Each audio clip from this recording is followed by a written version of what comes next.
Құрметті қала тұрғындары, сіздердің назарларыңызға карантин жағдайында кездесетін кемшіліктерді болдырмауға бағытталған бірнеше психологиялық кеңестерді назарларыңызға ұсынамын. Бүгінгі газетте не жаңалық бар екен, не жазып жатыр? Айтыңыз, оқып жіберіңіз. Қазақстан бойынша тағы 28 адам коронавирус жұқтырыпты. Барлығы 850 адам болыпты.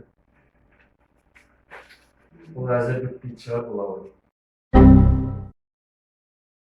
Өзіңізді вирус туралы ойлармен уламаңыз. Аспен бірге жағымсыз жаңалықты бойыңызға дарытпаңыз. Дастархан басы отбасының ас ішіп қана қоймай, бас қосатын ортасы. Дастархан басында жайлы отырып, жағымды әңгімелер айтсаңыз, ішіп отырған асыңыз сіңімді болады.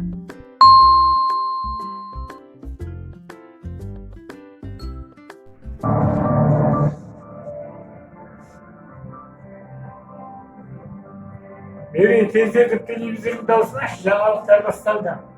Ауруды қанша жұған адамдар жұқтырғанын білейік. Еліміздің денсаулық сақтау министрлігі коронавирус індетін тағы 17 адам жұқтырғаны анықталды деп хабарлайды. Қайтыс болғандар мен ауырғандардың санын санауды әдетке айналдырмаңыз. Ол күнделікті сіз қарап жүрген матчтық есеп емес. Одан аулақ болыңыз. Негативтен аулақ болып, бала тәрбиесіне, отбасына мән беріңіз. Бұрын соңды толмай қалған құндылықтардың орнын толтырып, бір-біріңізге көңіл бөліңіз.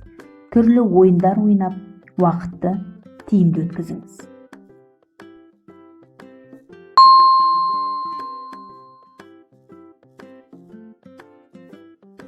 Ешкімге пайдасы жоқ негативке толы ақпараттар мен хабарламаларды бөлісуден аулақ болыңыз.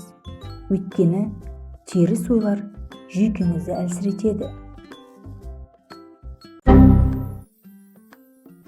Өз бойыңызға жақсы өзгерістер енгізіп, жаңа қырынан танылатын пайдалы істерді үйреніңіз.